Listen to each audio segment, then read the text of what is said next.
Hello and good evening. My name is Dr. Reed Tuckson, a founding member of the Black Coalition Against COVID, and I want to thank you, each and every one of you, for joining us in this very special town hall. These are perilous times for our nation and for the Black community. We are confronted by the interrelated perils of an unstable government and a national political agenda that is out of control.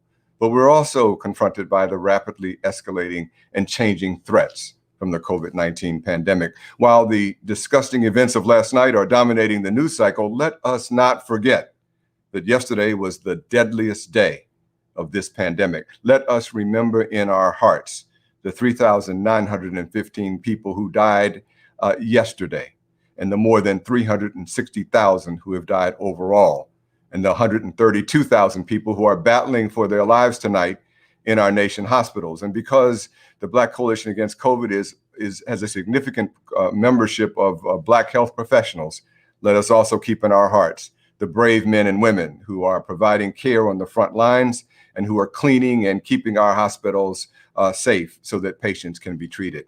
These times screen out for the collective competencies, the collective capabilities, and the assets of a united Black community. This is why we at the Black Coalition Against COVID are energized by the extraordinary collaboration that we have received from our leading faith, social, and political organizations. The members of the Black Coalition Against COVID's Health Coalition are our 4 historically Black medical schools: Howard University, Meharry, Morehouse, and the Charles R. Drew University of Medicine and Science. We also have the National Medical Association, the W. Montague Cobb Institute, and the National Black Nurses Association. Also the National Urban League and BlackDoctor.org. Together, we have produced several Making It Plain town halls for the Black community, for minority health professionals, and for the Black media. Tonight, our coalition is joined by the sponsorship of leading Black faith initiatives, including the Black Idea Coalition, led by Reverend Matthew Watley, the Choose Healthy Life Black Clergy Action Plan, co-chaired by Reverends Sharpton and Calvin Butts, whom we will hear from later. Rainbow Push and Jesse Jackson, the AME Council of Bishops. We're also especially pleased that we are joined tonight by the fraternal and social organizations that comprise so much of the life of Black America. 100 Black Men of America, National Coalition of 100 Black Women, the National Panhellenic Council, which includes Alpha Phi Alpha fraternity, Alpha Kappa Alpha Psi, Omega Psi Phi, Delta Sigma Theta, Phi Beta Sigma, Zeta Phi Beta, Sigma Gamma Rho, and Iota Phi Theta. We're also joined by the Links Incorporated, the National Council of Negro Women, and the Council on Black Health. And finally, we are also joined tonight in sponsorship of this town hall by the NAACP and the City of Chicago.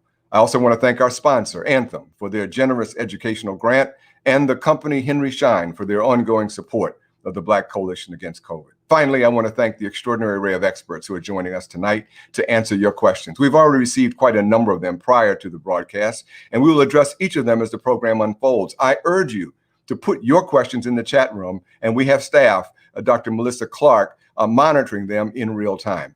Tonight, we have an ambitious agenda, and we'll move rapidly through your questions. So keep your pencils handy, but also know that the BlackDoctor.org website, BlackDoctor.org, will re-air the program at 10 o'clock tomorrow. And next week, you can find it on the Black Coalition Against COVID's website, BlackCoalitionAgainstCovid.org. We'll put that in the chat room. Tonight, we will address your questions that you've already, many of you have sent in, on topics that include updates on the virus, its mutation, and what you need to know, and what those mutations mean to you. What are the vaccines? How do they work? How were they developed so quickly? And whether people with specific health conditions should take them or not. How vaccines were approved, and if they are safe, and whether or not we as people of color can have confidence in the process. How they will be disseminated, and how your community can be assured that there is equity and fairness in the distribution process. How the faith and other community organizations can help mitigate some of the suffering in our community from the socioeconomic consequences of this pandemic. And we will hear from 2 of the most important members of the incoming Biden-Harris health team as we go forward, and especially hearing from incoming Surgeon General Murthy, and also the senior leader for health equity for the Biden-Harris team. So let's get right to it. Our first guest is one who is known to all of us, Dr. Anthony Fauci.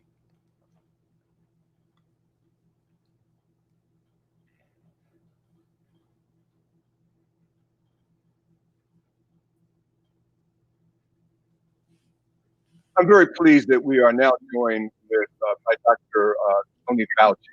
Dr. Fauci is well known to all of us and someone whom we all have a universal respect and admiration. Thank you for joining us, Dr. Fauci. Good to be with you, Reed. Thank you for having me. Great. Listen, our audience is concerned about the growing numbers of infected people and the number of people, especially African Americans, who are dying. Help us to understand where we are in this experience of the pandemic and what can we expect over the next few months? What do we have to be prepared for? We're in a very difficult period, Reed, right now. We are at an incline or an inflection curve of cases that unfortunately is worse than we have seen throughout any period of the outbreak. We now have over 350,000 total deaths. We're averaging over 200,000 new infections a day and between 2,000 and 3,000 deaths per day. Hospitalizations are really reaching the point of stress, with now over 128,000 hospitalizations. The situation could even get worse as we get into the first couple of weeks of January, because we're going to possibly see, I hope not a lot, but it's quite conceivable, we'll see a blip superimposed upon the surge because of the travel and the congregations that take place over the Christmas and New Year's holiday. Unfortunately, African Americans continue to bear a disproportionate burden, both of the infections compared to the demographic distribution in society, as well as for the severity of infections based on hospitalizations per 100,000, as well as deaths per 100,000 related to COVID. So it's a very serious situation for the African American community, which is really the reason why we've got to make sure in two areas. One, an adherence to the public health measures, that we double down. And two, when the vaccines become available to the particular people in the different subgroups, that you make sure you get vaccinated, because that will be the final solution to this, is vaccination together with continuation of public health measures. Very, very clear. Many of us have noticed in the news reports that there are variants and mutations. Help us to understand what this is all about. What is a variant? Is it different than a mutation? And how concerned should we be about all of this? Well, mutation and variant are essentially interchangeable. A mutation is a mistake in the coding of the virus as it replicates. That leads to a variant, which means a virus that isn't exactly like the one before the mutation. RNA viruses mutate all the time. That's part of what they do. Most of the time, the mutations are irrelevant. They don't make any functional difference. However, the mutation that has come out of the United Kingdom is in fact one that does have a functional significance. It appears to be, and very likely truly is, more contagious than the virus before the mutation. The Brits who are studying this carefully, and we will be studying it very carefully and are already, that they find that it doesn't increase the risk of serious disease or death, even though it does increase the risk of infection because it transmits much more efficiently, nor does it interfere with the ability of the vaccine to protect you. So we have to keep watching it carefully, Reed, because it could change. So it's something you take very seriously. The best way to counter it is to maintain the public health measures that we talk about. Uniform wearing of masks, avoid close contacts, avoid crowds in congregate settings, and wash your hands as often as you possibly can. Well, I'm glad you clarified that issue about the mutations and its impact, or in this case, not an impact on whether the vaccines that have been currently approved will still be efficacious. That was a question that our audience did have. Let me turn to another issue regarding the vaccine, and that is that we've noticed that the rollout has been slow. We know that you have nothing to do with that process, but there are many who are talking about that even though our clinical trials have been based upon 2 doses, for the 2 vaccines that have now been approved, someone's suggesting we should stretch the supply by giving only 1 dose or cut doses in half. How can you talk to us about that? Okay, so it depends on the problem that you're trying to solve.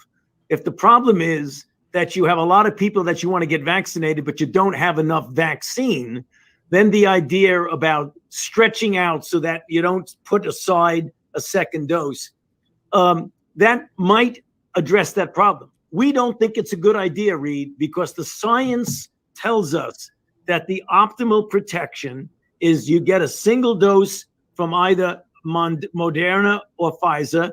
If you got Moderna, you get the second dose in 28 days. If you got Pfizer, you get the second dose in 21 days.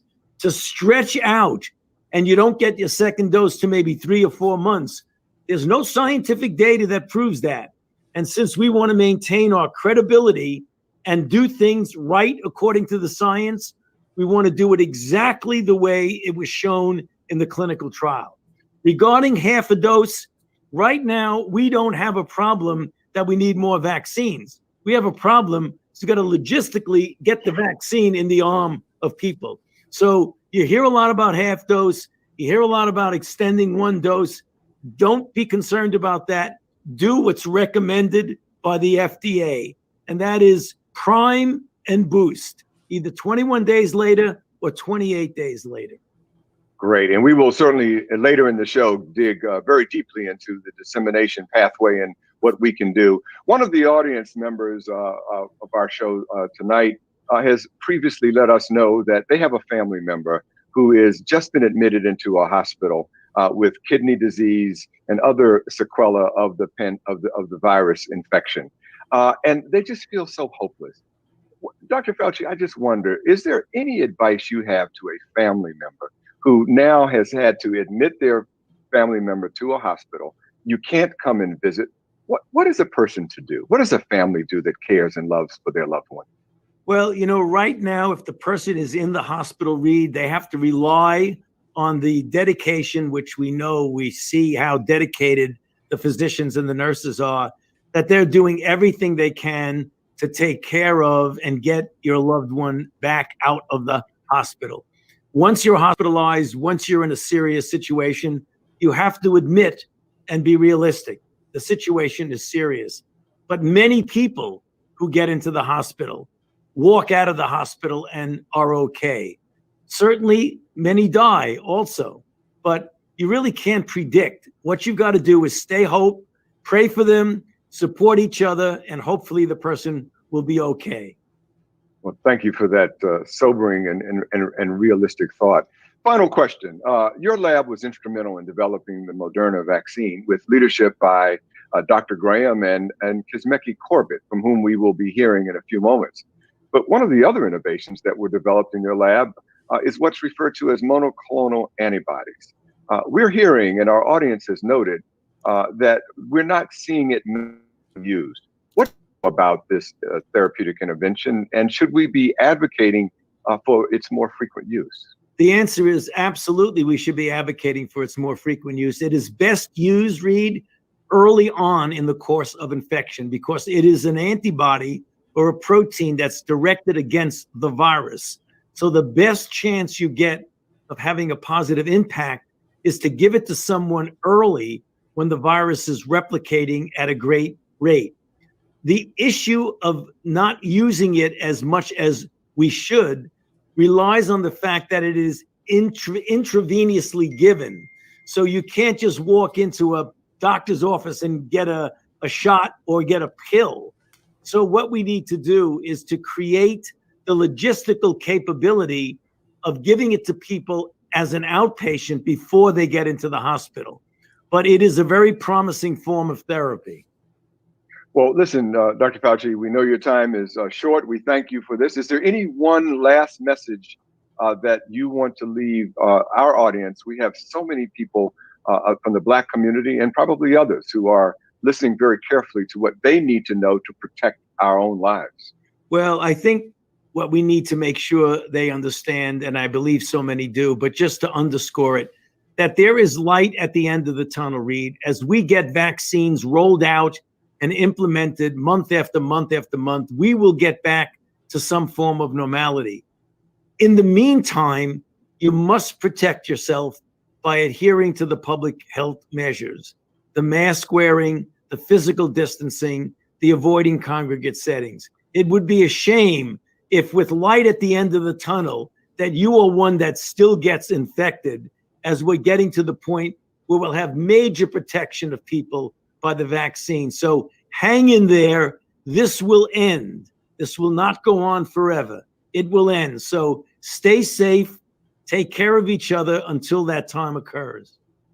Well, thank you so much, Tony. Have a great day and keep doing the good work that you're doing. Thank you very much, Reed. Always good to be with you.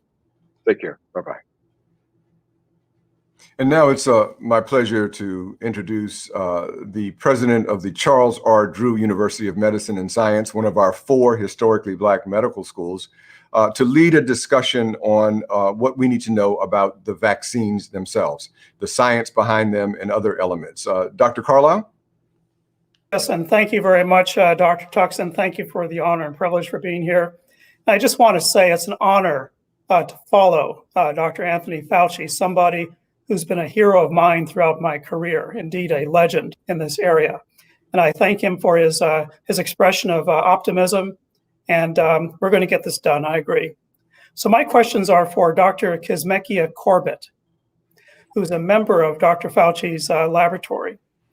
Dr. Corbett, you are a viral immunologist at the Vaccine Research Center at the National Institute of Allergy and Infectious Diseases at the National Institute of Health.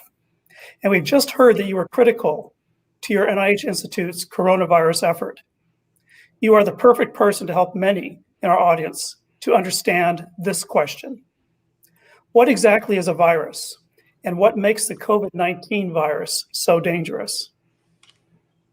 Well, first of all, thank you all for inviting me here tonight to talk to you, and also for getting together so many prominent organizations to host this webinar. I think it is very important that in the time that we are in, that we really get the message out as widely and as broadly as possible. And so a virus, what is a virus? It's really interesting to me because one of the things that continues to come up about these mutations is that they're happening over time. And one of the reasons why that is because generally just functionally how a virus works, right? A virus cannot replicate without a host cell. And that is actually why they are so dangerous. So they are these submicroscopic molecules that take up host cells in order to replicate and create daughter viruses and then transmit from person to person, or in some cases, animal to animal. The really interesting thing and what makes COVID-19, the virus that causes COVID-19, so dangerous is firstly that it comes from a family of viruses that are called zoonotic pathogens. So what that means is that they're generally dwelling in animals at all times, and sometimes by way of evolution, they can start to transfer to humans and cause human-to-human transmission. And so that's what you're seeing now. We're seeing this really robust, sustained human-to-human transmission of a virus that actually started in an animal reservoir.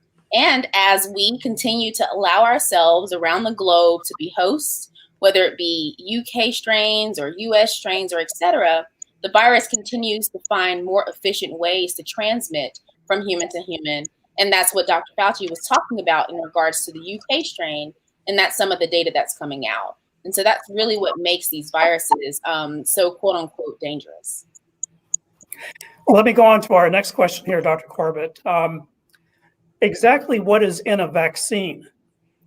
I've heard from many people, I know there are these concerns out there, that it has something to do with nanotechnology and robots and other bad stuff in there. What exactly is in vaccines? The 2 currently available vaccines that have been authorized for emergency use by the FDA are Pfizer's vaccine candidate and also Moderna's vaccine candidate, both of which are messenger RNA vaccines. And the reason why you likely heard about some nanotechnology is because the really cool thing about their technology is that to deliver the messenger RNA, which is simply just a piece of genetic code from coronavirus. It is only encompassing the spike protein, so one particular protein from coronavirus. In order to safely deliver that to the body and target it to the right types of cells so that your body can elicit an immune response, they package it in lipid, nanoparticles. So that's basically just a very small ball of fat that is wrapped around the messenger RNA. So that is essentially the totality of the vaccine. The other thing that people have been sometimes concerned about are, for example, carcinogens like formaldehydes or mercury or human cells. None of these very harmful things are in the vaccine. In fact, no preservatives are in these vaccines at all. There are other things in the vaccine, and you can look up these discrete ingredients online, but such as sucrose, which is sugar. So these are very pure compounds that are being delivered to the body, and nothing to be of any concern. And just for the record, to reiterate, no robots, no tracer devices? No robots or any tracer devices. However, we're all probably on a computer or a cell phone right now. So if you're worried about being traced, then we're probably living in the wrong generation at the wrong time. But no, there are no tracer devices. There are no microchips or anything of that nature that are being delivered with this vaccine. It is solely messenger RNA in a fat molecule, and its sole purpose is to help us to overcome this pandemic by preventing COVID-19 disease. So speaking about vaccines, can you please explain how there has been such a rapid development of the COVID-19 vaccines? Why should we have confidence in the science if they were produced so quickly at warp speed? I believe it was Erica Baidu who said, this is my art and I'm sensitive about it, or something like, some quote like that. And that's exactly how I feel when people say, how can we be confident in the science? And it's because I, as a scientific lead for the lab that's under Dr. Fauci's institute, but led by Dr. Barney Graham, have been working on coronavirus vaccine development for the last 6 years. And in that last 6 years, we really have gathered a very fundamental understanding of how to make really good vaccines for coronaviruses. And this started because of the necessity to understand it after coronaviruses continued to cause these very regional outbreaks, such, for example, the Middle Eastern Respiratory Syndrome in 2014, and et cetera. And so we had this fundamental knowledge around coronavirus vaccine development, the protein that the messenger RNA is expressing in your body. We've looked at that protein at atomic level detail in very high definition, understand every nook and cranny of that protein, and also how the body makes antibody responses to that protein. And so in studying that and making vaccines for MERS over the last 6 years, we also partnered with Moderna, which was at the time actually a very small biotech company, but has since then grown to be larger. But they use a platform called messenger RNA. And together with our understanding of how to make spike proteins and their platform messenger RNA, we had this large package of data that really allowed us to drive this rapid vaccine response. So what you're seeing in front of you by way of the media and otherwise is, 10, 11 months of vaccine development. But the preclinical science that drove this vaccine development extends even beyond my tenure at the National Institutes of Health, even up to 10 to 15 years, starting in the days of the SARS coronavirus. So there's a large amount of research and science that backs these vaccines. So that's the first part. And then the second part is that this is the most devastating global health crisis in the last 100 years. And there is likely no other way out of it at this point than a vaccine or some really critical medical intervention. And because of that, there is a necessity. And that necessity was recognized, thankfully, very early on by multiple institutions under the Health and Human Services for the government, whether it be NIH, the FDA, et cetera. And everybody really came together to say, how can we do this quickly without jeopardizing the integrity of the science? And I really like when I follow Dr. Fauci, because he always really states that over and over again, that no matter what we do at any turn, sure, it might be better and more feasible to give out 50 microgram doses rather than 100 microgram doses. But the science has backed this process the entire way. And it started with the preclinical science The data from the phase 1 clinical trials drove the phase 2 clinical trials, and so forth. And so what you're seeing here is this large amount of organization, a lot of resources, financially and otherwise, put towards this vaccine effort, and absolutely no amount of responsibility or integrity was lost along the way. Well, Dr. Corbett, one last question. I know that Dr. Fauci spoke to this as well with Dr. Tuckson. How concerned are you with the virus's mutations and their effect on the vaccine that you helped develop? You know, as a viral immunologist, and having, I did my PhD in dengue viruses, and I actually started at the NIAID looking at influenza viruses, which are mutate very readily, as we know, as we have to get seasonal influenza vaccines. So when I look at these mutations on a computer screen from the different strains, so to speak, which I actually like to call them genetic variants, I'm not as alarmed as the media would have us think. I agree with Dr. Fauci that what it really takes is us to have fundamental scientific understanding around each of these genetic variations and to test some of the vaccine serum, whether it be from people who got vaccinated in the early trials or from the animals that got vaccine early on. And that is exactly what our team is doing, and those experiments are underway. So the real way to answer these questions is by science, but I'm not necessarily losing that much sleep over the mutations just yet.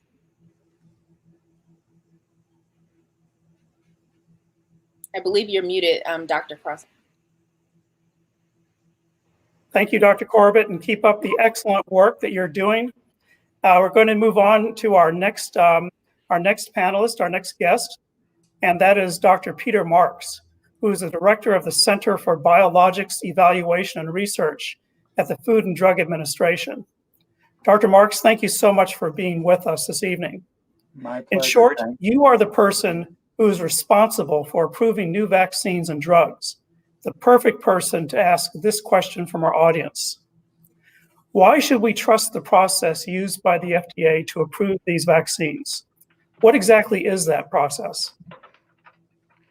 So the FDA uses a rigorous process when we go through our applications. And in fact, it just picks up on what the discussion was just before. We follow the science. We look through the information that's provided. We understand the way the vaccine is manufactured, the components that go into making the vaccine, how it's made, the quality measures, what's used to make sure it is what it says it is, that it's pure, that just is not containing anything strange inside the vaccine. We take a tremendous amount of pride in doing that, and we've done that for more than 100 years, having existed even before the FDA existed. Our center goes back to the Biologics Control Act of 1902. So we've been regulating vaccines for a while. So we make sure that the vaccines are made well. Then we look at the data on how well the vaccines work, how safe they are, and we make sure that there are plans in place to monitor if there are any problems that are going to come up with the vaccines in the future. And at the end of the day, that's done by a team of scientists that's a diverse group of people that brings a lot of different expertise to this, and usually involves dozens and dozens of people, and they come together to put together an integrated review. At the end of the day, the one thing that really joins them all together in doing that is that they think of it the same way. They don't want to approve anything that they wouldn't want to put in their own arms. And so that's how we go about this. We follow the science, and we make sure that the data support the decisions we make. Well, thank you, Dr. Marks. Going on to our next question. Were there African-American scientists involved in the approval process? And what about sufficient numbers of African-Americans actually being included in the clinical trials to make meaningful recommendations? Yeah, so I'm very happy to say that we have a very diverse center that is at FDA. There were indeed African-American and other minorities that were involved underrepresented minority people who were involved in this. We have a diverse group that works on vaccines, and that's important because everyone brings a different perspective to this. In terms of the clinical trials for the 2 vaccines that are now under emergency use authorization, the Moderna and the Pfizer vaccines, both of those had just under 10%, 9.8 for one, I think 9.7 for the other, close to 10% people who categorize themselves as Black or African American. So a reasonable number, kind of consistent with the population, which was very important because of the disproportionate way that the Black African American community has been adversely affected by COVID-19. Well, let me go on and ask questions about 3 special populations. Women who are pregnant, individuals who are immunocompromised, and what about children? What about very young children, infants? Should they all get vaccinated?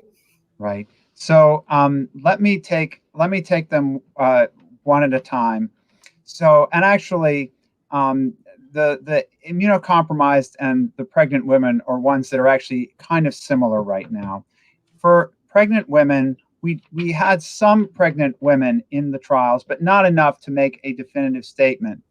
That said, the way we have put forward for providers the information on this is that every provider that wants to consider administering a vaccine to a pregnant woman should have a discussion of the benefits and risks, because the risks of COVID-19 to a pregnancy are pretty significant. So there's no issue with vaccinating pregnant women with these vaccines theoretically. And in fact, I can tell you that hundreds of pregnant individuals have decided to get vaccinated. Those were at least several hundred healthcare workers who were pregnant decided to get vaccinated, as well as additional people. So pregnant women, it's a discussion with your healthcare provider about the benefits and risks. And the same really goes for immunocompromised people, where the issue is that we're not quite sure how good an immune response a person with immunocompromise will make. And it's probably different because not all immunocompromised people are immunocompromised to the same extent. Nonetheless, the benefits of getting the vaccine may certainly outweigh the risks. And for children, this is a challenge for us. We still don't have data on individuals younger than 16 years of age. We're right now seeing studies that are getting started to look at adolescents, and then after that, there'll be studies in younger children. So right now, we're in a place where we can't recommend giving these vaccines to children until we have the data. So that does mean that we still have to take the precautions with our children, but hopefully within the coming few months, we'll start to get those data and then be able to have vaccines that we can give to children. So here's a question that's come in from our audience. What are your thoughts about the role of vitamin D in preventing or treating COVID-19? So I'm not an expert in this area, but I would say that we don't have any great evidence that that's an effective treatment for this. Probably what I could say is a good, healthy, if it's vitamin D supplementation in the context of a healthy lifestyle where you're getting enough sleep, getting enough to eat, and taking good care of yourself, and taking social distancing, mask wearing, hand washing precautions, then it's probably fine. But there are not that many treatments that we know for a fact work. We know that there are some monoclonal antibodies. Those are antibodies against a specific molecule those can be effective. We know that there are a few others that seem to be promising, and we know that convalescent plasma may have some benefit. But there's not a tremendous amount that it's not like that I can say to you that we feel confident in the vitamin world that is going to help. Well, let me ask one last question, Dr. Marks, and this is a big one. It comes from an audience member. I am worried about anaphylaxis because I am allergic to shellfish and have seasonal allergies. Should I get vaccinated? That is a fantastic question. That is one where when you go to get vaccinated or you go to the provider considering vaccination, you should tell them about that shellfish allergy. Shellfish allergies are not a reason not to get vaccinated. It's why, though, we have all of the providers that are giving the vaccine right now are prepared to deal with allergic reactions. And you should tell them so that they might take a little bit more precaution, but having a shellfish allergy is not a reason to not get vaccinated. It's a reason for the provider to know about it so that they can probably watch you. The Centers for Disease Control would say they'll watch you instead of just 15 minutes. They'll watch you a half an hour in the office. But it's not something that would prevent you from getting vaccinated. Right now, the only things that would prevent you from getting vaccinated is if you had a known allergy to one of the things that are in the vaccines, or if you'd had an allergy to a bad allergic reaction to the first shot. Well, thank you so much, Dr. Marks, and we will now turn things back over to Dr. Reed Tuckson. Well, thank you also very much, David, Dr. Carlisle, Dr. Corbett, and Dr. Marks. Dr. Marks, you've always been with us for every show, and we appreciate you again today. A big issue that is in front of all of us now is now that we have these vaccines is how will they be distributed? We have the two people who have the most prominent roles, perhaps of all, in getting this done. Let me introduce first Major General Christopher Sharpston, Deputy Director for Supply, Production, and Distribution for the Operation Warp Speed, and Dr. Nancy Messonnier, the Director of the Center for Immunization and Respiratory Diseases at CDC, who leads the vaccine task force for the COVID-19 response. You both know that there has been some concern about the speed of the vaccine rollout. Many in our audience are expressing confusion about the process from vaccine production to getting needles in the arm.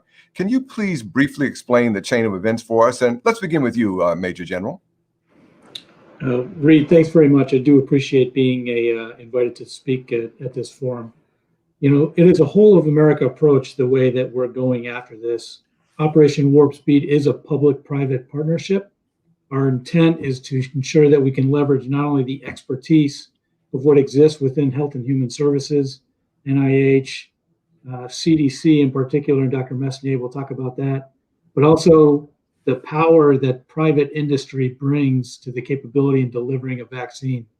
So what we're doing is we're leveraging companies, pharmaceutical companies, pharmacies, hospitals, the places that deal with vaccines routinely every year are the same private industry companies and academia that we're using for this approach. Operation Warp Speed does remain 100% committed to the fair and equitable distribution of every vaccine dose that's available. And just so you're aware of the current numbers that we have out there, we currently have 48 million doses allocated out to the various jurisdictions, states, and territories. And we have distributed over 22 million doses with millions in transit over these next 2 days. And according to the CDC website, which Dr. Messonnier can address, right now we're tracking over 5.3 million doses have been administered into the arms of Americans. I'll pause there and kind of keep my answers very simple at this point in time and go into more depth as we go further. Good. Dr. Messonnier, would you carry the story forward from Operation Warp Speed, now moving on to how the CDC's role takes over? So CDC works closely with Operation Warp Speed and the rest of the federal government. But importantly, CDC also works with every state and local jurisdiction, every partner, every community. The way that we're going to accomplish ending this pandemic through use of vaccine is having everybody on board working together. And that's why I'm so thankful to be here with you today. Your communities have been incredibly hard hit during the pandemic. And our mission to end this pandemic is going to take you. We can't succeed without you. We need everybody on board working together now in the future.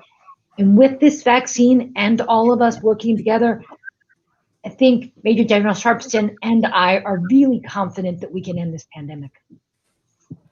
Great. So as we start to think about it, I would like you, Dr. Messonnier, and by the way, thank you again for being on every show that we have produced and the many town halls, and you are a stalwart of what we try to bring to the public. What we're seeing is so much variability state by state.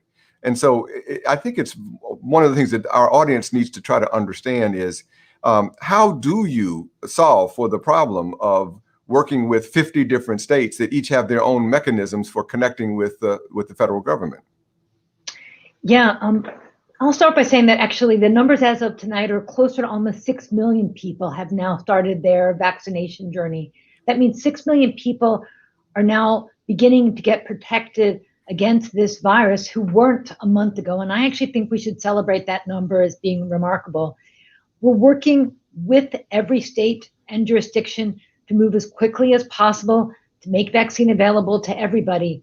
But do remember that these vaccines are slightly complicated. They're vaccines that providers haven't used before, and they're a little bit complicated in terms of storage and handling the conditions of the cold chain. And so many jurisdictions thought that, especially because we were launching this campaign over the holidays, they wanted to start slowly, the initial weeks of this, just to get some momentum coming. I really think that things are going to start moving much more quickly now. And, I know folks are anxious to get to the vaccine. I think waiting your turn is hard. I can say that I'm still waiting my turn to get vaccinated. I hope that your audience will use this time to get educated about the vaccine and to help educate the community so that when it is your turn, you'll be ready and able to just roll up your sleeve and get vaccinated. Great. And Major General Sharpston, what do you see then as the production schedule? When will we have enough vaccine for all Americans? And when will we be able to get out of this challenge of having to allocate, to make triage decisions as to which populations are priority populations that should get it before others? Yeah, Reed, and as you lay out in your question, it really is a problem of supply versus demand. In the beginning, we do know that there's not going to be enough vaccine product available for every American that's out there. So to provide 330 million doses, up to 660 million doses if it's a 2-dose regimen, to all of America, it takes a long time for the production to ramp up to support that. Initially, we're assessing that we can get between 15 and 20 million doses produced by each Pfizer and Moderna each month going forward. There is a potential to ramp up production as they refine their manufacturing processes. But until we can bring additional vaccines online with future EUAs, right now that's kind of the pace that we're going to be going at. So we work very closely with the jurisdictions, as Dr. Messonnier mentioned, to really enable and assist their plans in vaccinating Americans. If we follow the ACIP recommendations, if we're going to go after healthcare workers, explain what the ACIP is. The Advisory Committee on Immunization Practices is a external CDC group that advises the CDC director on which vaccines should be used with which populations. And Reed, I know you're just challenging my my knowledge base. I'm learning very quickly. Dr. Messonnier schools me up every day, and that was one of the first things I learned from her. Was how ACIP the point is that one of the questions from our audience has been, please make sure that our speakers explain things in ways that the lay people can understand. You're doing a great job, Chris. Keep going, man. Thanks very much. And so what we're trying to do is clearly we're going to follow the ACIP recommendations first, healthcare workers, and then getting after the people in the long-term care facilities as part of our 1A population. For healthcare workers across the United States, we're talking about 21 to 23 million Americans.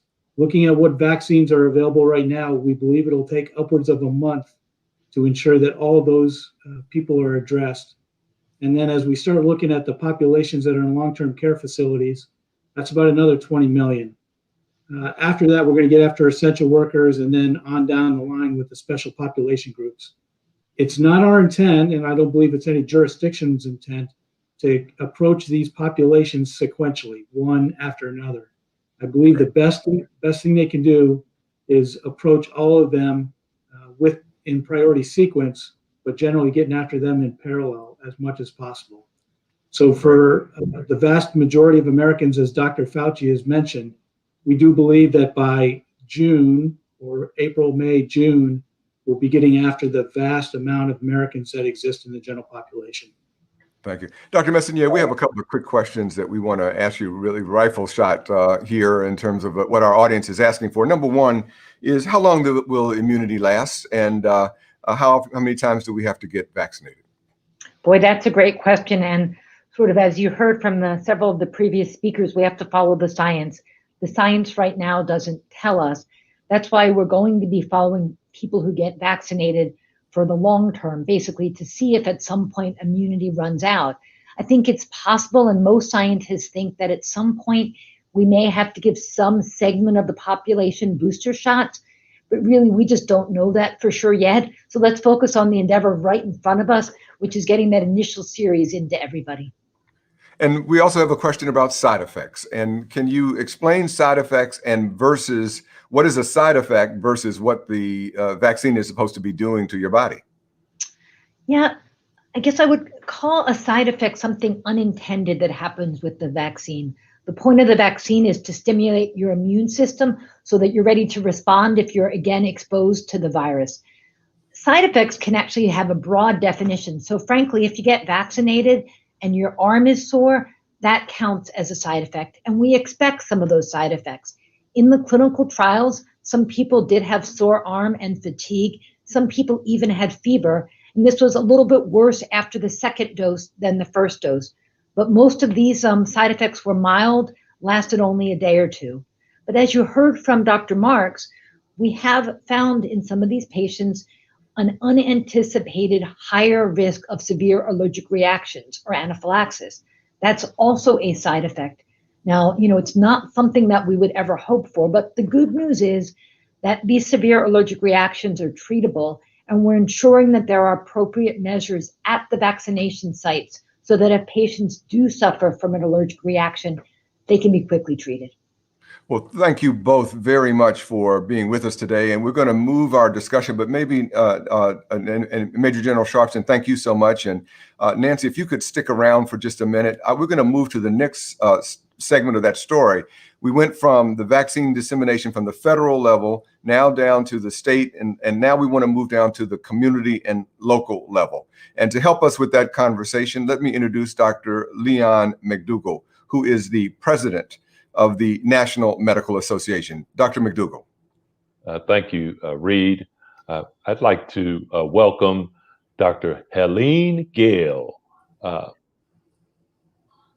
Dr. Gale, you are the CEO of the Chicago Community Trust and co-director of the prestigious National Academies of Medicine, the special committee charged with making recommendations on a framework for equitable allocation of COVID-19 vaccines. So to start, could you tell us about your work with the committee, and then perhaps speak to how work of equity and fairness in the vaccine dissemination dealt with in the report that was produced? Great, thanks, and I'm really honored and pleased to be here. And I will just add that Dr. Tuckson was one of our committee members as well, and really played an important role as we thought about this issue of developing a framework. And just to put it into context, people may know the National Academies is an independent body that does studies on issues of public health, medical, but also other scientific significance. And we were asked by, the committee was put together and the study was commissioned by the NIH and the CDC back in the middle of the summer before we even knew which vaccines would be available. And we were asked to develop a framework that really thought about equity at the heart of it, because we knew that the vaccine in the beginning, there would be, as was mentioned earlier, the demand would be greater than the supply. And we had to think about equity, particularly given the disproportionate impact that this pandemic has had on communities of color. And so that was a major part of our charge. And we really looked at how do we think about the populations that are the most impacted, the populations that are at greatest risk, and how do we think about a framework that puts those risks together in a way that developed the framework that then was the foundation for the ACIP, the committee that we talked about in the last segment, that advises the CDC once a vaccine has actually been authorized for use. And so this framework served as the foundation for further policy recommendations about how this vaccine would be rolled out, who were the priority populations that would first get the vaccine, and really looked at going from the highest risk, both of the health consequences as well as the societal consequences, and then on down the line, so we could have a framework that thought about equity from the very beginning. Oh, excellent. Are there recommendations that local advocates for fairness and equity can use as they monitor the dissemination process in their local communities? Well, one of the things that we looked at as we put together these frameworks, and it was a big discussion, while we recognized that communities of color had been most hard hit and disproportionately impacted, we recognized that it wasn't race itself or ethnicity that put people at risk, but it was really the impact of race, or if you will, racism, and how it rolls out and how it affects people's health, their liveliness, and the economic toll that it was taken. Why do people of color, why are they at greater risk? Well, it's because of the jobs that people work. It's the ability to work from home or not work from home. It's the homes people live in. And we took all of those factors into consideration as we developed this framework. So, putting a priority on communities that had been most hard hit, who had these kind of social vulnerabilities, as well as some of the health vulnerabilities, some of the diseases that put people at risk for worse outcomes. So all of those are the factors that now need to be thought about as this rolls out. How are we actually prioritizing the communities that have been the most hard hit? And equally of real importance, how are we getting the message out? Making sure that we have messages that are relevant to the diverse communities, but also that the messengers that are delivering the message are messengers that people trust. We know that we have a long-standing legacy of mistrust between communities of color and our health system. So we want to make sure that we are building that kind of trust as this vaccine rolls out, and that we have the right messages and we have the right messengers. Thank you. So how can our audience obtain a copy of this report? Well, people can go on the website, and it's National Academies of Science, and the report is widely available, publicly available. You can download it, and it gives all the ways in which we looked at these different issues, and again, with a real focus on equity at the heart of it. Well, thank you very much. And there's a scrolling bar across the bottom of our screen here too, so that's another way to access the. That's great, because it doesn't just roll off my tongue. Yeah. Cool. Thank you. So our next guest will be Mark Morial. Hey, how are you? Oh, all right. Greetings. Hey, Dr. Reed. Hey, Dr. Leon. My pleasure. Yes. Great to be with both of you all. I hope you can see me. Yes. I've been on so many Zooms today that I want to make sure it's working right. But thank you all for the collaboration and the support. Looks good. So you are the president and CEO of the National Urban League. And I know that you have some real concerns about fairness and equity and vaccine dissemination. What are those concerns? Thank you very much. And it's been a pleasure to work with many of you on this issue. And I'll be right to the point. I believe strongly that the current method of distributing vaccines, which relies heavily on hospitals and chain pharmacies, is insufficient to get the job done. What is needed is a much broader distribution effort. That distribution effort should include schools, it should include libraries, it should include community sites, universities. I noticed down in Miami, something I applaud, they're using the Hard Rock Stadium as a 24-hour site. There has to be more effort to get beyond chain pharmacies and hospitals. And let me give you some numbers. The top 25 chain pharmacies in the United States have about 38,000 pharmacies. If they were to vaccinate some 300 million people, each of them would have to give the vaccine to nearly 9,000 people twice. This is logistically not possible. And I think down the road, as the vaccine, the intent becomes to administer the vaccine to the broad population. Unless there's a broad-based system, you're going to have frustration. You're going to have the indignity of long lines. You're going to have community confusion across the board. So I'm hopeful and will be urging with as much vigor and force as I can muster that the incoming administration make fast and radical changes to the distribution plan. The states and the counties and the cities should be mandated to create plans that are reasonable in terms of their ability to vaccinate the population in that county or in that city.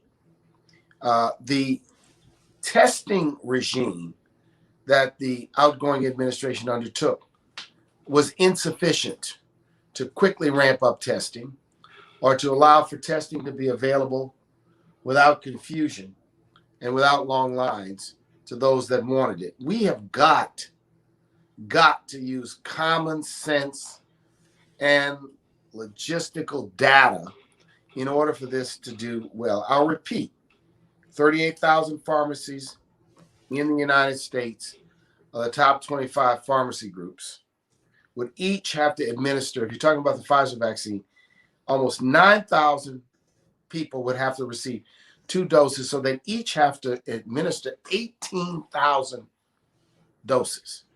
Let's just use common sense.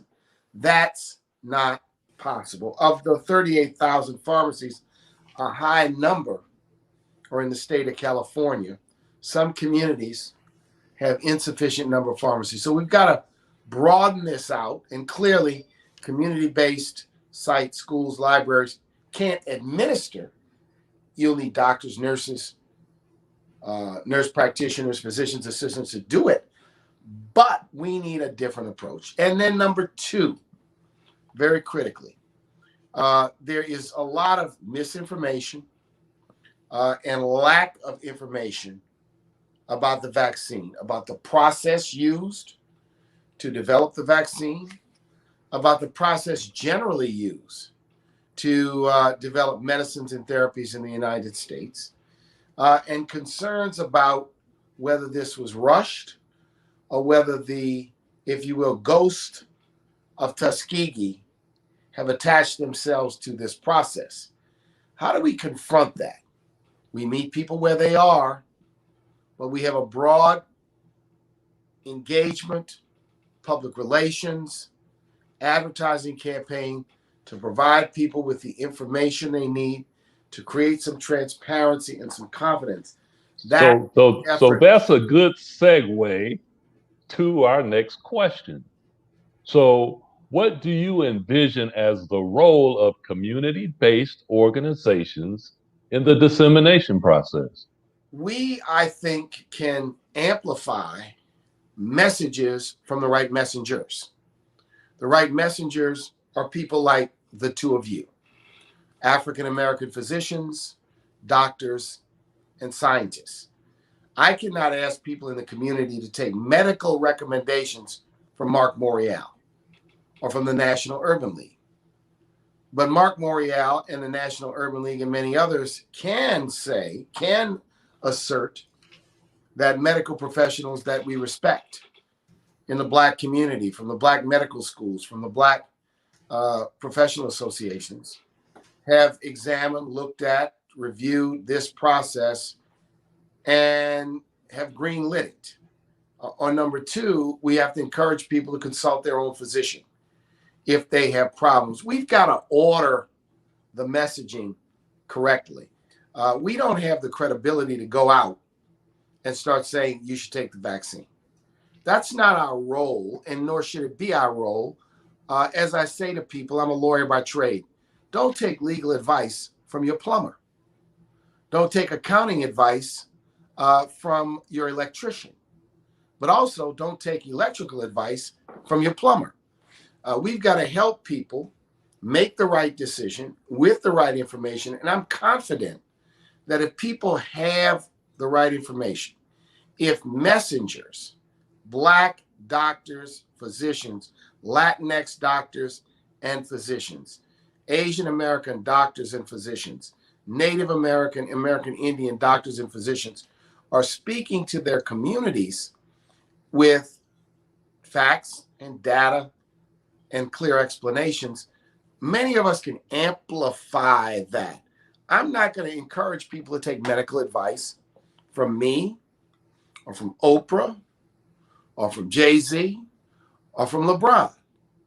But all prominent people can be amplifiers of messages that have been advanced by those of you who know this, who understand this, who examine this, and who we can trust would not say it's safe and effective if it was not safe and effective. And that's, I've said this to governors, mayors, the Biden administration's task force, the NIH, the CDC, and research, polling, and data backs this approach up. This is simple. Community-based distribution and a community conversation based with the right messengers, and we can advance this. I am speaking out loudly and forcefully because I fear chaos and confusion if this is not done in the right way. This is a massive undertaking. Well, Mark, we have to leave it there.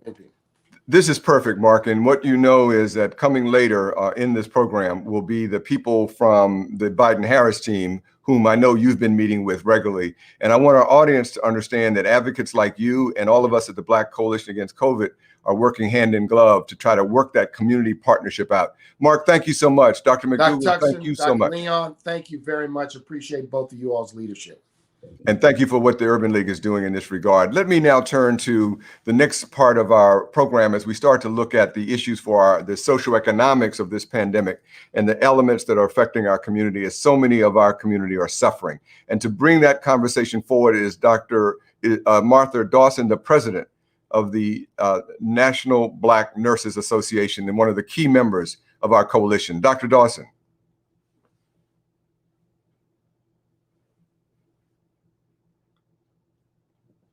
Dr. Dawson, are you there? All right. Since we don't see Dr. Dawson, let me introduce Dr. Felicia Collins. Dr. Collins, are you in the queue? Thank you very much. Dr. Collins, you are the Deputy Assistant Secretary for Minority Health at HHS. And we have a question from the audience about why African Americans seem to be suffering so much more from the COVID pandemic. Is there something about us that makes us more susceptible to this pandemic, or are there other factors involved? So good evening, Dr. Tuckson, and good evening, everyone. And it really is a pleasure to join you today. And it's a pleasure to be here with my colleagues from across the Department of Health and Human Services. The Office of Minority Health works in partnership with each of the agencies and offices represented today on COVID-19 and a variety of other issues. And you are right that Black Americans are suffering as we are more likely to test positive for COVID-19, more likely to be hospitalized, and more likely to die from COVID-19 compared to non-Hispanic whites. And while COVID indeed has shined a bright light on health disparities in the US, unfortunately, these disparities that we're seeing are really analogous to what existed before COVID-19. So these differences in health outcomes or health disparities reflect the conditions in which we live, and the public health term we use for this is called social determinants of health. And so the social determinants of health include things like whether we have access to health care and the quality of our health care, but there are a whole lot of other things that are included, such as our housing and the transportation that we use and access to education and job opportunities, just to name a few.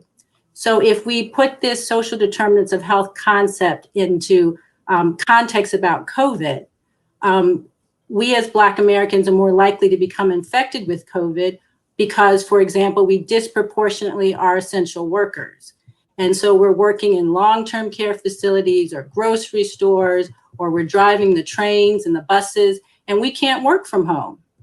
Or another example related to our housing is that we're more likely to have multiple generations in one home, which is the case for my family. And it's happened twice in my extended family, that the essential worker unfortunately became infected with COVID and brought it home, and then grandma became infected and later passed away. And then to make the matters worse, we as Black Americans are more likely to have conditions that put us at an increased risk of severe illness if we get infected by COVID. And I'm talking about things such as chronic kidney disease and sickle cell disease and diabetes and obesity, again, just to name a few. So there are a lot of factors that are stacked up against us as African Americans, increasing our risk for COVID infection, hospitalization, and death. And that makes it even more important that we have accurate information about COVID-19 and the related vaccines.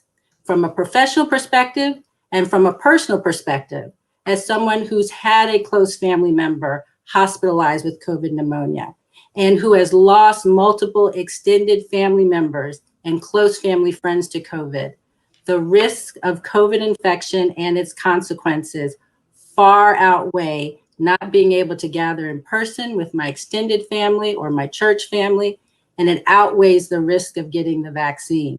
So I'm so glad you really focused on that, Dr. Collins, because the two things you said I want to make sure we don't lose in this. Number one is how many of our people are on the front lines, and it infuriates me when I see Americans, and oftentimes white Americans, who seem to have some crazy political notion that not wearing a mask is somehow a political statement that makes it possible for them to justify infecting or killing someone else, when we're the ones on the front lines driving the buses. We're the ones that are in the grocery stores being the check-in people. They are endangering our lives with their silly nonsense. And I'm so glad that you have been able to say that.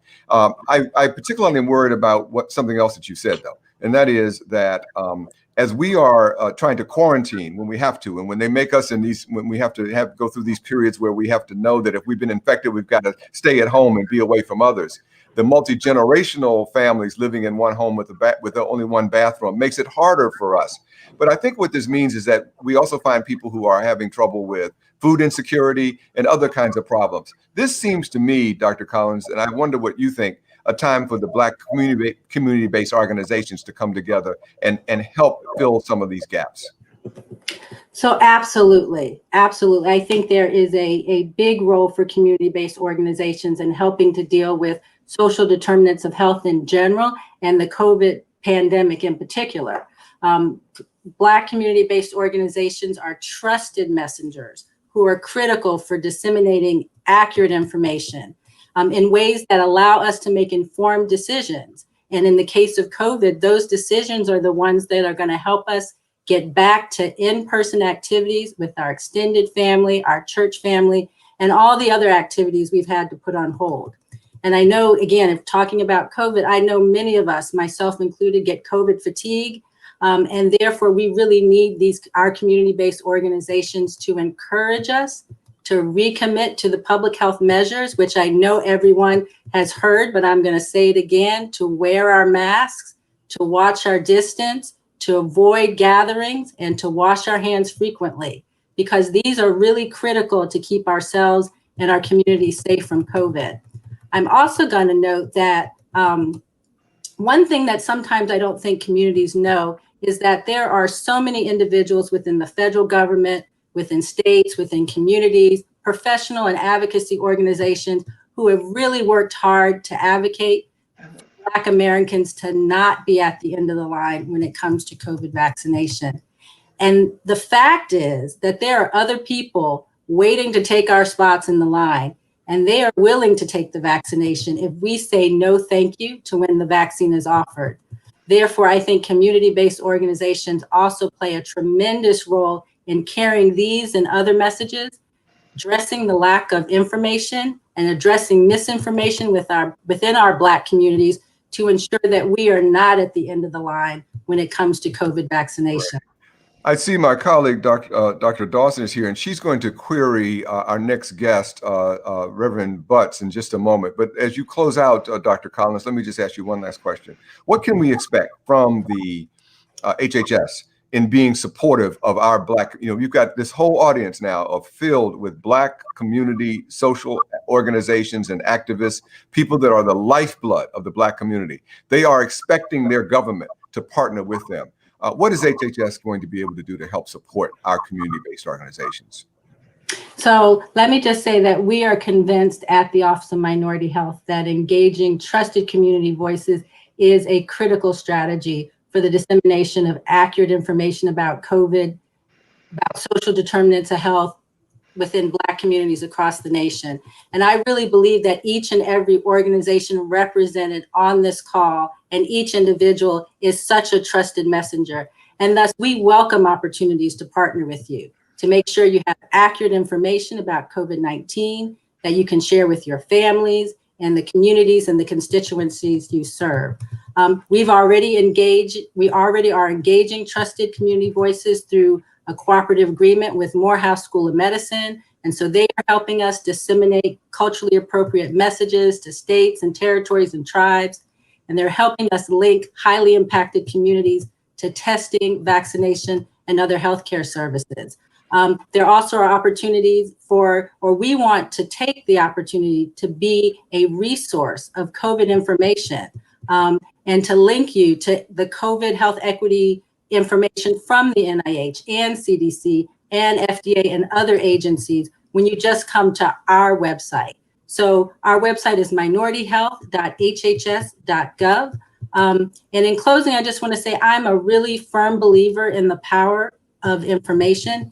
And we are committed at the Office of Minority Health to providing our Black communities with accurate information about COVID-19 in general, vaccines, and so much more. Because each of us have to share that power of information with our families and communities, and then we're going to collectively defeat COVID-19. Well, thank you very, very much. And I want to guarantee you one thing for sure, though, is that we wanted you on the show. We wanted to meet you. We wanted all of the Black community organizations to meet you because we're going to be following up with you. And we're going to be knocking on your door, and we're going to have some more conversations. And I know you welcome that. But we've got to have a partnership where we can move this forward. So thank you so much, Dr. Collins. And now let me turn to the president of the National Black Nurses Association, Dr. Martha Dawson, to interview a very important member of the Black community. Good afternoon, and thank you, Dr. Reed Tuckson, for inviting me tonight. And I have the honor of speaking to Reverend Kevin Butts. He is the pastor of the nationally renowned Presbyterian Baptist Church in the city of New York that has a very rich history. His organization is extremely large, and he have the opportunity to combine both the spiritual aspect as well as leadership, activism, and community services. And he is also one of the co-conveners of the Choose Healthy Life Black Clergy Action Plan. And so we are delighted to have you here tonight, Reverend Butts. Thank you, Dr. Dawson, and thank you and all of your nurses. I've been to the hospital several times, And thank you for recognizing that. I appreciate yeah, it. they take good Yes. care of me. Okay, wonderful, wonderful. And you take good care of us as well, because we need that spiritual aspect. But our first question for you is, I would like for you to tell us about the initiative that you have going on and how you see the role of churches in responding to this crisis. You know, the Black community, we're very spiritual. And so just tell us a little bit about the initiative that you have going and how churches should be responding at this time. Thank you very much. We can't separate the sacred from the secular. We are very spiritual, but we are very practical. And we believe, and I've said this over the last 30 years, I may have coined it, that good religion goes best with some common sense. So we're following the science. Our initiative began really with a woman named Deborah Fraser Howes as we responded to the pandemic we know as HIV/AIDS. And we had to make several major changes, not only in the way our churches and our ministers approach this dreaded disease, but also in terms of how we gave information to our community. Our organization is based on scripture, Deuteronomy 30:19. You know, I put before you life and death and encourage you, choose life. And that's what we're doing. We're trying to save lives. Our community has been the one that's been least informed, often left out, and of course manipulated. And we believe now, based on our success with HIV/AIDS, that our pattern, which really means bringing together the clergy with the scientists and the doctors and the community-based organizations, that we can get the information out. We can be the mouthpiece. We can be the advocates. And people trust us. The church is still the place of social cohesion for our community. I don't care what anybody says, it is true. And the Black pastor is still the most trusted of all. And we have every reason to believe that's true, not only in terms of medicine, but also in terms of the political life that sets the atmosphere. We just had one Black pastor elected to the Senate. We had one Black pastor who is still the major Black political leader of all times, Adam Clayton Powell Jr. We have Henry McNeil Turner, who was an AME bishop down in Georgia, who was very powerful, and Bill Gray out of Philadelphia. So we have in our possession the keys to unlock the doors for information to our community. Now, on this call, and I thank you, Reed Tuckson, you know I do, we have thousands of people from the fraternities, the sororities, the doctors, oh, I love you, nurses, the nurses, who can help us, and they are in our churches. And our people don't have time to, and I thank Dr. Corbett, the brilliant scientist that we had on earlier. But our people don't have time. They've got to, you know, clean their houses, raise their children. They have to do all kinds of, go to work. They need us to interpret for them the science. And thank God, through sessions like this, I can't break down the specific science, but I can say that based on the scientists I know, based on the ones who have talked to us, this vaccine is safe. You should take advantage of getting it. Our churches, if possible, should become vaccination centers. And our ministers should demonstrate our belief in our scientists, doctors, nurses, and say, we will be among the first to take the test, take the vaccine, so that you will feel more comfortable. We partner with we really appreciate that. So I keep talking, you know, I'm a preacher. So that's right, but that's good, because I appreciate what I'm hearing, especially about connecting HIV and AIDS to this current pandemic. Because again, that was something strange and new, but we've been able to manage it, and we can do the same thing with logic and information, as you said. And especially, we have to have everyone involved, especially our churches, to help us to dismantle the misinformation and the disinformation that is out there. That is so important. So having said that, what can the Black community do? And what should we do to be of assistance to those of us who are struggling and in need. And I know you are out there in the community, and you're seeing this probably at the ground level. We in our community, first, you're right, get the information to the people, but then respond to the needs. We can be advocates in terms of making sure that our people who are usually underpaid and suffering from some of the terrible conditions that exist receive the equitable share of support from government, whether it's federal, state, or local. Two, we can make sure that people get fed. You know, we're Matthew 25 kind of people. You know, I saw you hungry, and we can respond to many of the social needs. You're absolutely right. You know, there are times when, because of who the pastor is, the pastor may be able to get into somewhere to see somebody who's sick and the family's just going crazy. They haven't seen him, they don't know. And then we have to respond to death in ways that are not culturally appropriate. You know, we can't even gather. You know, we can communicate through these mediums or this media this way, but when it comes to having your funeral service via Zoom, it's happened, it works, but it's very uncomfortable and very disconcerting to the family. So the church, which is usually the first line of defense, gathers information from sessions like this, listens to doctors that we know and trust, and we have many in our congregation. And they are on the side of getting this vaccine because they've seen firsthand. We have a pharmacist in our conversation who has responsibility for 3 hospitals. And she has been on the front line. And she says, I see what this virus can do. And then I think of the Black scientists and doctors who have been just enormously beneficial to our community. You know, Henry Hale Williams, the first open heart surgery.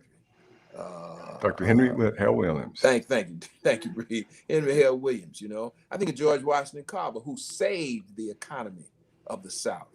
You know, I think of Charles Drew. And now we have men and women who are well-trained.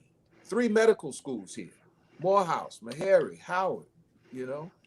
They are giving us this information, and we must interpret it for our people and say, this vaccine is safe, you must take it, we must save our lives. And our medical professionals, our political leaders, our community-based organizations. And I think because we are the church, we will have great success the same way we did when we confronted the HIV/AIDS epidemic. Terrific. Or pandemic. Thank you so much, Reverend Butts. And by the way, Daniel Hale Williams. I had to go back to my memory for a minute. Providence Thank you so much. Yes, sir. And we have a number of Black clergy organizations and faith-based, and you represent that community so well. Dr. Dawson, thank you very much. And of course, you know that we have our hats off to all of the people who are in your organization, those legions of Black nurses on the front lines fighting for us every day. Well, as we close out our show with the last segment, I think it is very important that we move our way through now to the people that will be responsible for leading the effort going forward from the Biden-Harris team. And we are very blessed to have the two of the top leaders of our new administration who are with us tonight, who will share how they feel, how they think, and what they are going to do with us. And let me start that conversation by introducing our great and important colleague. Is she on there? And we hope so. But Dr. Valerie Montgomery Rice is the president of the Morehouse College of Medicine in Atlanta, Georgia. Dr. Valerie Montgomery Rice. Good evening, and I am very excited to be here from Morehouse School of Medicine. And I know I'm sorry, Valerie, I apologize. All these years, that's okay. That is okay.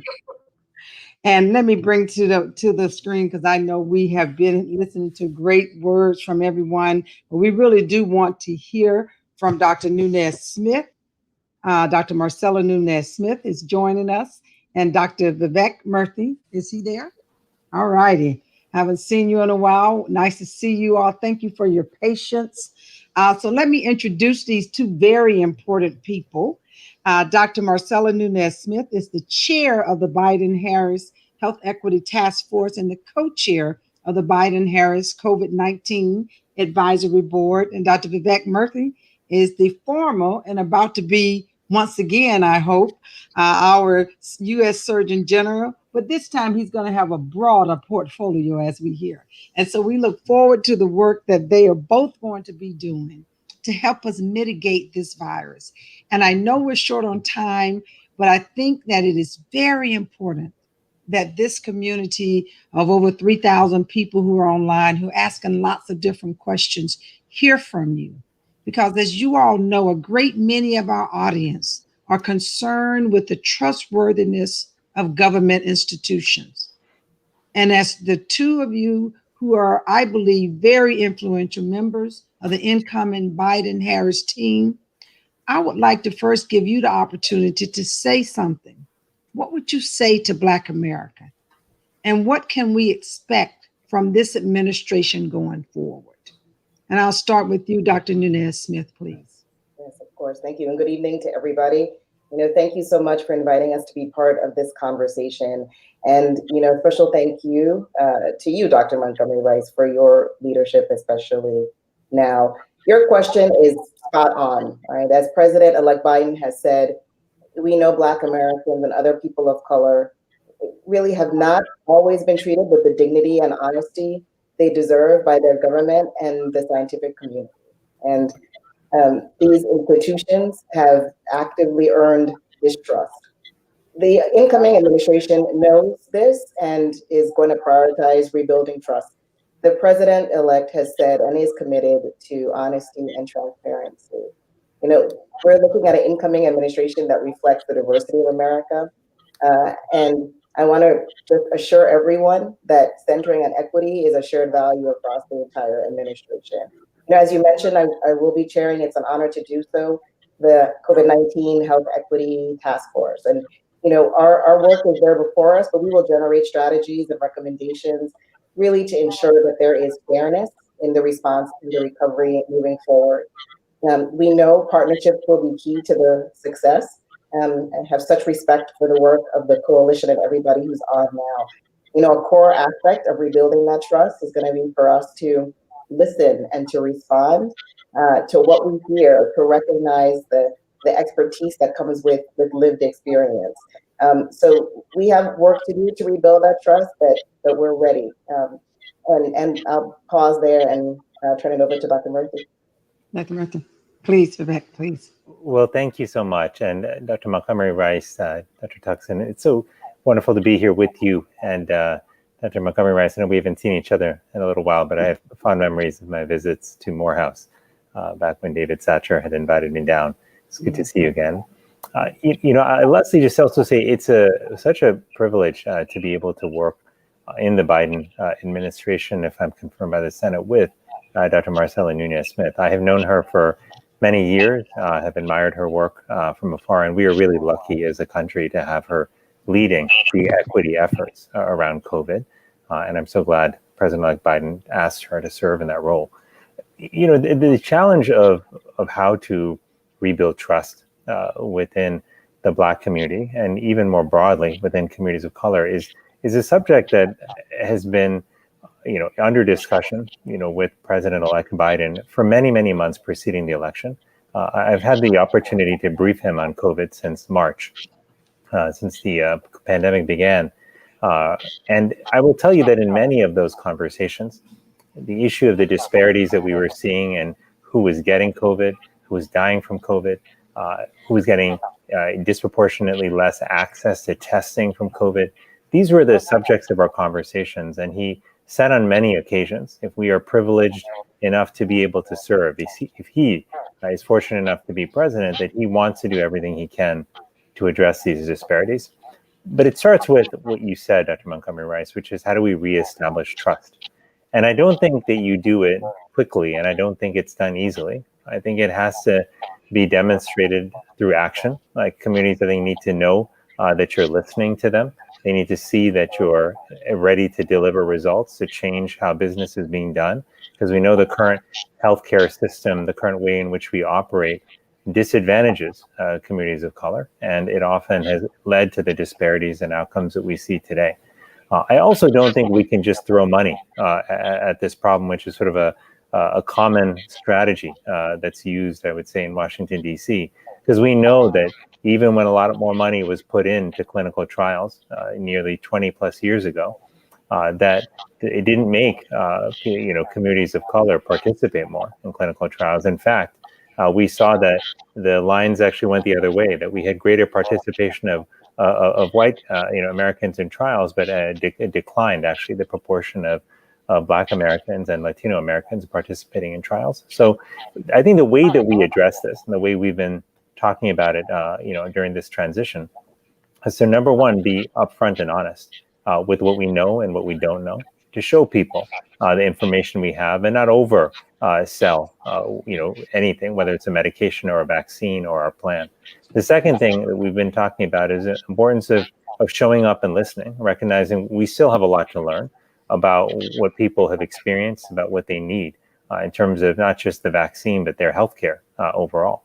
And I'd say the last thing I'll mention of the many we've talked about is the importance of changing our approach, as needed. And, partnership, as we've talked about it, is more than showing up and telling people what to do. It starts with listening, but it also means being flexible and able to change course as needed.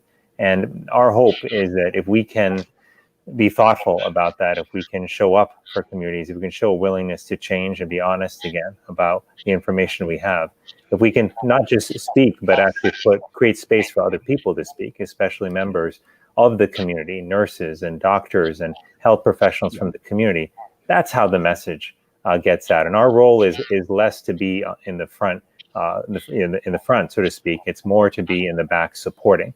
And that's why we're glad to be here. It's what we hope to do after January 20th. So Dr. Nunez Smith, one of your titles is Chair of the Health Equity Task Force.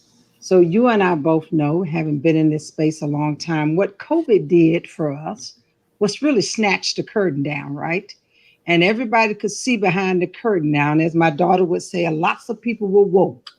And we saw the health disparities that were secondary to socioeconomic challenges, lack of access, and the chronicity of barriers that have been put in place such that people who look like us, per se, have not been able to reach their fullest potential.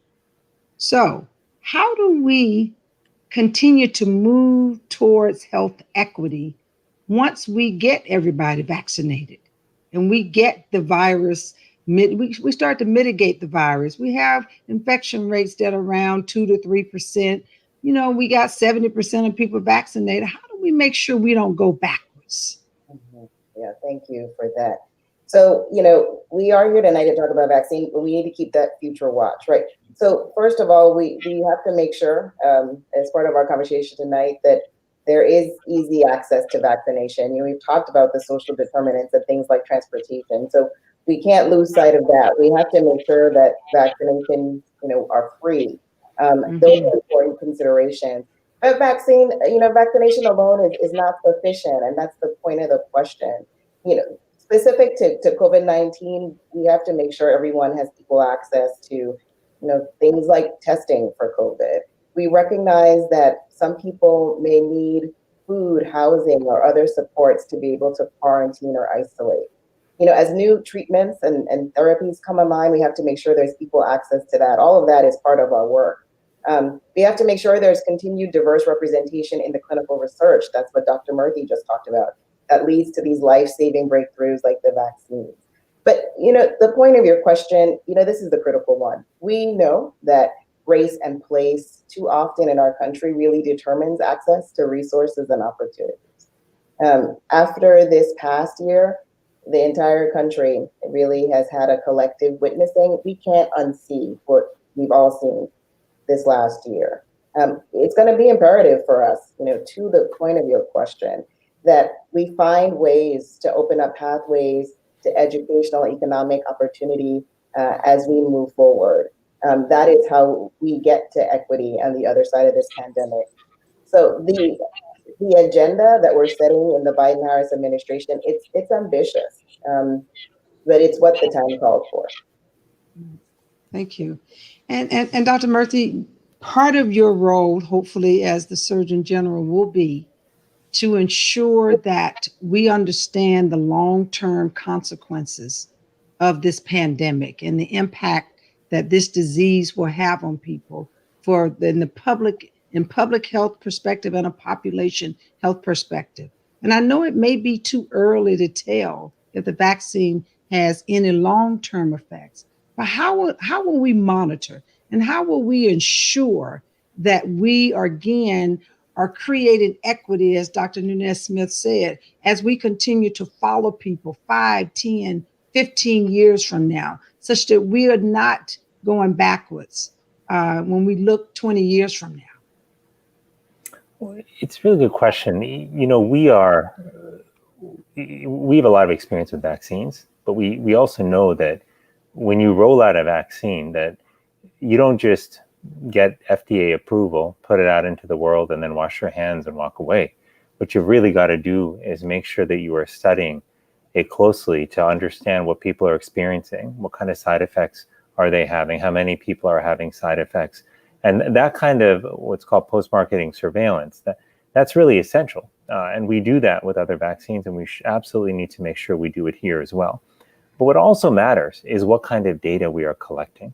And we have to ensure that we are collecting data on race and ethnicity to make sure that we're not disproportionately tracking one part of the community and not understanding the impact of the vaccine on other parts of the community. This data piece, you know, data, when you mention data, sometimes people think, you know, they get out their blanket and their pillow and they say, it's time to go to sleep. It's a boring subject.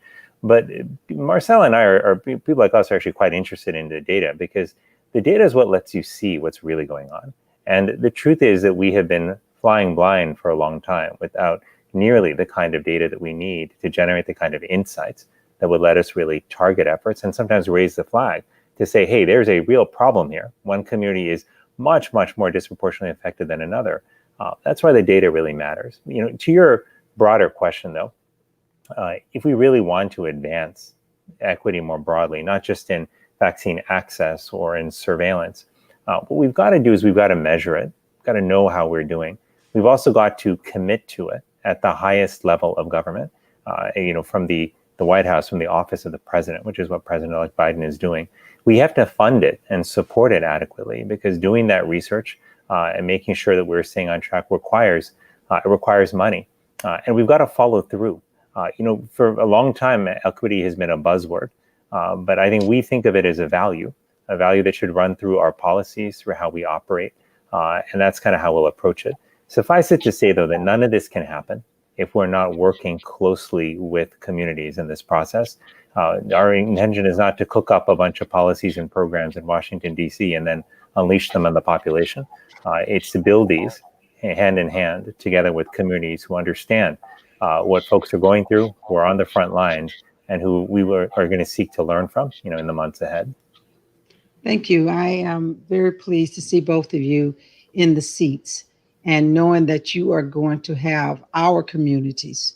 And I say that very collectively, not just based on race, ethnicity, but socioeconomic and all of the challenges that we can turn into opportunities. So just remember that you have partners who can help you with this, and we stand ready to be with you in making sure that we can assist with everyone achieving their optimal level of health. So thank you for joining us. Thank you, Dr. Montgomery Rice and Dr. Nunez Smith and Dr. Murthy. Let me just say that I want the audience to know that the Black Coalition Against COVID, and especially as we've engaged with the very great influence of the National Medical Association and the Cobb Institute of the NMA, have been meeting regularly with the Biden-Harris transition team. We've had at least 5 meetings with them, I think if my count is correct. And I want to make sure that the Black community understands that we have access and that we have people in the administration who are listening to us, who recognize us. They see us. And I'm really, really pleased to be able to say that. We have a lot of work to do coming forward. So thank you all, and thank you all for joining us tonight. Well, as we close out, I want to just say to our audience, once again, that this has been an incredible experience for the Black Coalition, for all of our members, the Howard University College of Medicine, the Meharry Medical College, Valerie Montgomery Rice, the Morehouse School of Medicine, the Charles R. Drew University of Medicine, the NMA, the Cobb Institute of the NMA, and the National Black Nurses Association, the National Urban League, and our partners at BlackDoctor.org. But I am especially excited that we were able to have such a segment of the Black community coming together. Our Black Faith Initiatives, the Black Idea Coalition, the Choose Healthy Life Black Clergy Action Plan, the Rainbow Push Coalition, AME Council of Bishops, and then, of course, our fraternal and social organizations. We are so excited to be joined by 100 Black Men of America, the National Coalition of 100 Black Women, the National Panhellenic Council, Alpha Phi Alpha, Alpha Kappa Alpha, Kappa Alpha Psi, Omega Psi Phi, Delta Sigma Theta, Phi Beta Sigma, Zeta Phi Beta, Sigma Gamma Rho, and Iota Phi Theta. The Links Incorporated were with us. The National Council of Negro Women have been here tonight. The Council on Black Health, the NAACP, the City of Chicago. Thanks again to Anthem for your generous support and our ongoing support by the company Henry Schein. And finally, I remind you, this show will be rebroadcast tomorrow at 10 a.m. on the BlackDoctor.org site. That's the BlackDoctor.org site. They will re-air this program, and you also find it on the Black Coalition Against COVID website, blackcoalitionagainstcovid.org. Once again, to everyone, thank you so much for joining us tonight. This is not the last time we will come to you. We are going to be with you regularly, and we certainly will have something very special at the very parts of February, at the beginning of February. So stay tuned to that. Thanks for joining us. Have a safe and healthy evening.